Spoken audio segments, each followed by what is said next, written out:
আজকে যে সংকট তৈরি হয়েছে, এই সংকট সত্যিকার অর্থে তৈরি করেছেন বর্তমান অন্তর্বর্তীকালীন সরকার এবং তাদের যে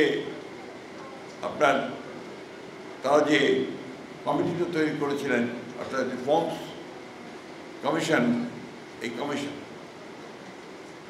দীর্ঘ প্রায় 1 বছর বা 8 মাস 9 মাস তারা এই কমিশনের ঐক্যমত্য কমিশনে তারা আলোচনা করেছেন ঐক্যমতের বিভিন্ন বিষয়, সংস্কারের বিভিন্ন বিষয়গুলো নিয়ে।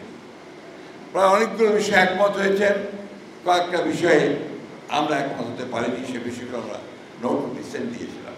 অর্থাৎ আমাদের এখানে মতভেদ থাকলেও আমরা মূল যে সনদ, সেই সনদে আমরা স্বাক্ষর করেছি। এটাই নিয়ম এবং এটাই আপনার নিয়ম যে আমরা যখন ইলেকশনে যাব, ম্যানিফেস্টোতে এই বিষয়গুলো থাকবে। জনগণ যদি আমাদের ভোট দেয় তাহলে আমরা সেই বিষয়গুলো আবার সামনে নিয়ে আসবো, সেগুলো আমরা পার্লামেন্টে পাস করে আমরা সেটাকে দেশের যে পরিবর্তন, সেই পরিবর্তনটা নিয়ে আসবো। আর জনগণ ভোট না দেয় তাহলে সেটা বাদ হয়ে যাবে। আবার সেটা যখন সাবমিট করা হলো, বৃষ্টি হচ্ছিল, মনে আছে আমরা সনদ স্বাক্ষর 17 তারিখে, সেই দিন বৃষ্টি হচ্ছিল, তার আগে আবার গোলযোগও হয়ে গিয়েছে, সব কিছু লণ্ডভণ্ড হয়ে গিয়েছিল। সেটাকে আবার ঠিকঠাক করে আমরা সমস্ত রাজনৈতিক দলগুলো যখন একমত হয়ে সেখানে স্বাক্ষর করলাম, বৃষ্টির মধ্যে ছাতা পড়ছিল, ছাতা ধরে দেখা গেল যখন এটা ওনারা উপস্থাপন করলেন অন্তর্বর্তীকালীন সরকারের প্রধান উপদেষ্টার কাছে, সেটা অনেক পার্থক্য। বিশেষ করে আমরা যে নোট অফ ডিসেন্টগুলো দিয়েছিলাম সেগুলো উল্লেখ করা হয়। সেই জন্য আমরা বলেছি যে it's a breach of trust. এটা হচ্ছে একটা আস্থা যে আমরা রেখেছিলাম, সেই আস্থাটা বিশ্বাসযোগ্যতা তারা এখানে বিশ্বাসঘাতকতা করেছেন, জনগণের সঙ্গে প্রতারণা করেছেন, যেটা আমরা তাদের কাছ থেকে আশা করি। আজকে প্রশ্ন উঠেছে, যেটা আমরা বলেছেন বিভিন্নভাবে, আমরা একটা কথা খুব পরিষ্কার করে বলতে চাই, বিএনপি সংস্কারের দল। বিএনপির জন্ম হয়েছে সংস্কারের মধ্যে দিয়ে। বিএনপি 79-এ বিএনপি তৈরি হয়েছিল। শহীদ প্রেসিডেন্ট জিয়াউর রহমান তখন এই বিএনপি প্রতিষ্ঠা করেছিলেন।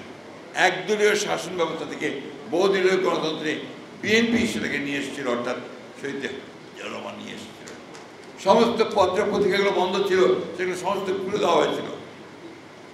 মানুষের যে মৌলিক যে অধিকার, সেই অধিকারগুলোকে প্রতিষ্ঠিত করা হয়েছিল এবং সেটা করেছিলেন শহীদ প্রেসিডেন্ট জিয়াউর রহমান। আজকে একদিকে রাজনৈতিক সংস্কার, অন্যদিকে অর্থনৈতিক সংস্কার, পুরোটাই তখন শহীদ প্রেসিডেন্ট জিয়াউর রহমান করেছেন। পরবর্তীকালে দেশনেত্রী Begum Khaleda Zia presidential form of government থেকে পার্লামেন্টারি ফর্ম অফ গভর্নমেন্টে ফিরে গেছেন। আরও পরে তিনি কেয়ারটেকার গভর্নমেন্ট সিস্টেম আমরা প্রথম দিকে না মানলেও উনিই কিন্তু একটা নির্বাচন করে 2/3 মেজরিটি নিয়ে এসে এই কেয়ারটেকার গভর্নমেন্ট সরকার পাশ করে উনি কিন্তু সেটা সংবিধানে অন্তর্ভুক্ত করেছিলেন এবং সেই কেয়ারটেকার গভর্নমেন্টের অধীনে 4টি গ্রহণযোগ্য নির্বাচন অনুষ্ঠিত হয়েছে।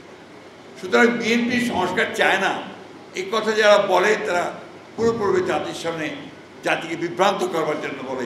বিএনপি অবশ্যই সংস্কার চায়।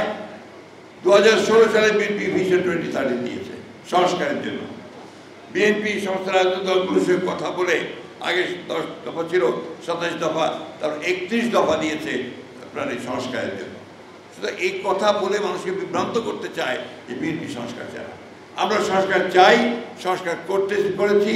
আমরা প্রত্যেকটা সভায় যেগুলো আপনার আলোচনা হয়েছে সেই সভা করতে থেকেছি এবং শেষ পর্যন্ত সনদের স্বাক্ষর